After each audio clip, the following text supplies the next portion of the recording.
सुहाग रात। पूरे मीडिया जगत में किसी के अंदर इतनी हिम्मत नहीं थी कि वो आर एंटरटेनमेंट के सीईओ रणविजय रावत के आगे टिक सके। वहीं दूसरी तरफ अभी तक किसी को ये भी नहीं समझ आ रहा था कि आखिर रणविजय इस वक्त टीना की मदद क्यों कर रहा है। यहां तक कि रितिका को भी ये नहीं समझ आ रहा था कि उसका प्लान इतनी आसानी से कैसे काम कर रहा है। उसे भी ये उम्मीद नहीं थी कि ये सब इतनी जल्दी काम कर जाएगा। टीना, मुझे बताओ कि क्या सच में किसी कंपनी से तुम्हें कोई सपोर्ट दिया जा रहा है? नहीं, टीना ने अपने बगल में बैठे रणविजय की तरफ देखते हुए उत्तर दिया। हाँ, एक आदमी है जो कि मेरी मदद कर रहा है, लेकिन अभी मैं उसका नाम सबके सामने नहीं ला सकती हूँ। दैट्स ओके, कोई नहीं, बाद में बता देना, हम इस बारे में बाद में बात करेंगे। इस टाइम सिर्फ प्रणय को बर्बाद होते देखना मेरे लिए काफी है। अभी रितिका को लगा कि टीना की मदद उसके परिवार में से कोई कर रहा है। उसे इस बात का बिल्कुल भी अंदाजा नहीं था कि वो अब किंग ऑफ एंटरटेनमेंट रणविजय की पत्नी बन चुकी है। क्या तुम पीजी ग्रुप को छोड़ने के लिए ये सब कर रहे हो? रणविजय ने सामने पड़े मछली के एक स्लाइस को उठाते हुए टीना से पूछा। नहीं, मैं उन्हें इतनी आसानी से नहीं जाने दूंगी। मैं उन्हें खून के आंसू रोते देखना चाहती हूँ, टीना ने कहा। और अब तो मैं दोबारा से मॉडलिंग इंडस्ट्री में वापस आने वाली हूँ। अब मैं पहले से भी ज्यादा मशहूर हो चुकी हूँ। आज तुम गुस्से में हो, इसलिए ऐसी बातें कर रही हो। कल देखना तुम्हारा इरादा बदल चुका होगा। मैं जो कुछ भी फैसला ले लेती हूँ उसके लिए बाद में कभी पछतावा नहीं करती। मैं पीछे मुड़कर कभी नहीं देखती, टीना ने रणविजय को विश्वास दिलाते हुए कहा। टीना एक ऐसी लड़की है जो कि अगर किसी से प्यार कर रही है तो उसे पूरी शिद्दत से चाहती है, और अगर उसे किसी से एक बार नफरत हो जाए तो फिर उस पर जरा सा भी तरस नहीं खाती है। इस वक्त सबसे बड़ी बात ये थी कि टीना के एक्सपोज होने की न्यूज वायरल हुए काफी वक्त हो गया था, लेकिन अभी तक प्रणय का उसके पास एक भी फोन कॉल नहीं आया था। इसके बजाय उसने खुद एक ऐसी न्यूज मीडिया में दे दी थी जो कि टीना को बर्बाद कर सकती थी। अब उन दोनों के बीच ऐसा कुछ भी नहीं बचा था कि टीना दोबारा से प्रणय को कोई मौका दे। रणविजय अभी तक शांत ही बैठा था। अभी भी वो टीना को पूरी तरह समझ नहीं पाया था। टीना बेवकूफ तो नहीं थी, उसे अच्छे से पता था कि वो रणविजय से कुछ भी नहीं छिपा सकती है। इसलिए उसने बहुत जल्द ही उसे सब कुछ बता दिया था। जो भी अच्छा या बुरा था उसने सब कुछ रणविजय के आगे खोल कर रख दिया था, ताकि वो उस पर पूरा ट्रस्ट कर सके। मैंने अपने असिस्टेंट से कहकर इस होटल में एक रूम बुक करवा दिया है। आज रात हम यहीं रुक रहे हैं, टीना ने इस पर पूरी सहमति जताते हुए कहा। जैसी तुम्हारी इच्छा। इस वक्त प्रणय इधर उधर भाग रहा था।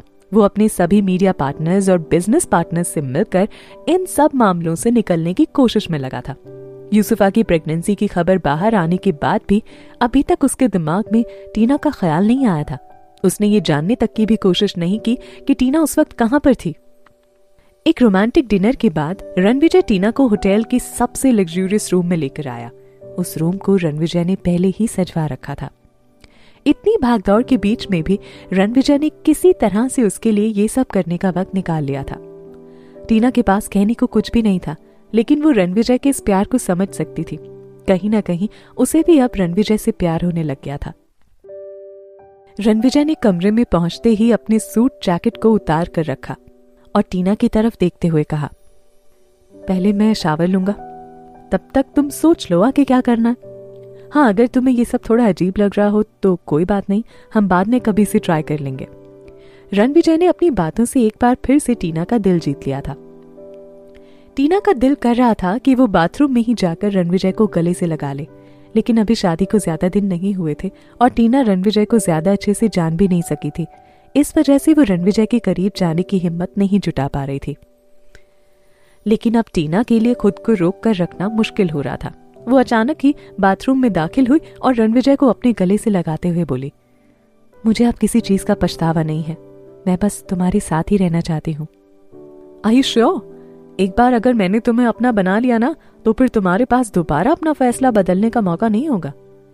रणविजय ने टीना के बदन से चिपके हुए ही बहुत धीमी आवाज में उसके कान में कहा।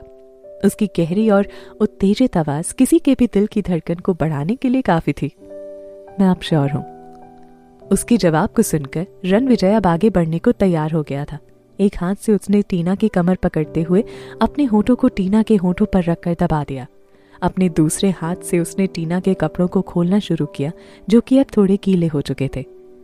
टीना का दिमाग इस वक्त सुन्न सा हो गया था। उसने आज से पहले कभी इस तरह की किस का अनुभव नहीं किया था। वो भी अपना कंट्रोल खोती जा रही थी। शावर के नीचे खड़े हुए ही टीना इस वक्त रणविजय को देखे जा रही थी। वो रणविजय के चेहरे को बड़ी शिद्दत से निहारे जा रही थी। टीना की नजर रणविजय के कान के पास के तिल पर पड़ी। वो तिल रणविजय के चेहरे पर लगे काजल के टीके की तरह दिख रहा था, ताकि उसे किसी की नजर ना लगे। रणविजय और टीना एक दूसरे की बाहों में बिना कपड़ों के ही चिपके हुए थे। फिर भी रणविजय ने धैर्यता दिखाते हुए टीना को टॉवल में लपेट दिया और फिर उसे अपनी बाहों में उठाकर बाहर ले आया। उसने टीना को गुलाब की पंखुड़ियों के शेप में बने बेड पर ले जाकर लिटा दिया। इसके बाद खुद भी उसके ऊपर जाकर लेट गया। रणविजय ने पहले से ही प्रोटेक्शन पहना हुआ था, फिर भी जैसे ही वो प्रवेश कराने के लिए आगे बढ़ा, उसे टीना की दर्द भरी चीख सुनाई दी। रणविजय ने तुरंत ही खुद को पीछे करके टीना को ब्लैंकेट में लपेट दिया।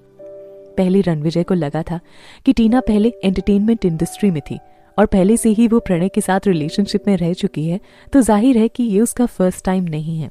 लेकिन इस वक्त अचानक ऐसा दर्द, अब उसे कंफर्म हो गया कि टीना ने इससे पहले कभी भी ये सब नहीं किया था। क्या हुआ? टीना ने रणविजय को रुका हुआ देखकर पूछा। उसके चेहरे पर बेहद खूबसूरत मुस्कान थी। इसे बाद में करते हैं, रणविजय ने कहा। क्या हुआ? कुछ प्रॉब्लम है क्या? तुम क्या सोच रहे हो? अगर मैंने इसे किया होता तो तुम्हें दर्द होता। तुम्हें दर्द हो रहा होगा। रणविजय ने अपने कपड़े वापस पहने और बेड पर लेट गया। वो खुद ही उत्तेजना को शांत करने की कोशिश कर रहा था। वो नहीं चाहता था कि पहली बार में ही टीना को कोई बुरा अनुभव हो। तुमने मुझे बताया क्यों नहीं कि तुमने पहले कभी ये सब नहीं किया था? मैं इस तरह की कोई बात कैसे कर सकती थी? टीना ने रणविजय के कंधे पर अपना सर रखते हुए कहा। मैंने सोचा कि तुम जब करोगे तो खुद ही जान लोगे। लेकिन अभी ये क्या था? क्या हमने अभी किया? इसे छोड़ो कि हमने इसे किया नहीं, लेकिन अब तुम मिसेस रणविजय रावत हो। तुम अब इससे नहीं बच सकती। आज नहीं तो कल तुम्हें ये करना ही पड़ेगा। ये बोलने के बाद रणविजय खड़ा हुआ और उसने टीना को भी ऊपर उठाया और उसे बाथरूम की तरफ ले जाने लगा। रणविजय के चेहरे पर चिंता के भाव देखकर टीना को हंसी आ गई। तुम वैसे बिल्कुल भी नहीं हो जैसे कि बाहरी दुनिया तुम्हें समझती है। अच्छा, तो तुमने मेरे बारे में क्या सोचा था और मैं कैसा हूं? रणविजय ने टीना को बड़े प्यार से बाथटब में पानी के बीच उतारते हुए पूछा। मैं तो तुम्हें इंडस्ट्री के किंग की तरह सोचती थी, जो कि पल भर में किसी को बर्बाद कर देने की हिम्मत रखता है। सच कहूं तो मुझे लगता था कि तुम्हारे अंदर ना बहुत ज्यादा एटीट्यूड है। दूसरे लोगों के लिए मैं ऐसा ही हूं, रणविजय ने हल्का मुस्कुराते हुए कहा। लेकिन तुम अलग हो। जब से तुम मेरी पत्नी बनी हो ना और मेरे पर भरोसा करती हो, तो तुम अब असली रणविजय रावत से मिलोगी। टीना, एक बात का हमेशा ध्यान रखना, मेरे लिए झूठ बस एक झूठ है। अगर तुम मेरा भरोसा तोड़ोगी ना तो मैं तुम्हें कभी माफ नहीं करूंगा। टीना आराम से बाथटब में बैठी हुई थी। उसकी नाक रणविजय की नाक के बेहद करीब थी। इस मामले में ना मैं ठीक ऐसा ही हूं। उस रात उन दोनों का शारीरिक रिश्ता सिर्फ आधे रास्ते तक ही पहुंच सका था, लेकिन उन दोनों के दिल एक दूसरे के बेहद करीब आ गए थे। अगली सुबह टीना की नींद खिड़कियों से आती सूरज की किरणों से खुली। अपने बगल में वो खाली जगह देखकर थोड़ी चौंक गई। टीना ने सोचा कि रणविजय पहले से ही निकल चुके हैं, लेकिन वो लिविंग रूम में बैठकर कुछ डॉक्यूमेंट्स के पन्ने पलटते हुए टीना के आने का इंतजार कर रहा था। मैंने तुम्हारे लिए बाथरूम में कुछ नए कपड़े रख दिए हैं। तुम जैसे ही तैयार हो जाती हो हम यहाँ से चल देंगे। टीना बाथरूम में चली गई। इसी वक्त अचानक से उसका फोन बज पड़ा। वो प्रणय का फोन था। टीना ने रणविजय की तरफ देखा और फिर अपनी आंख के एक आईब्रो को ऊपर करते हुए पूछा, मैं ये फोन उठाऊं या रहने दूं?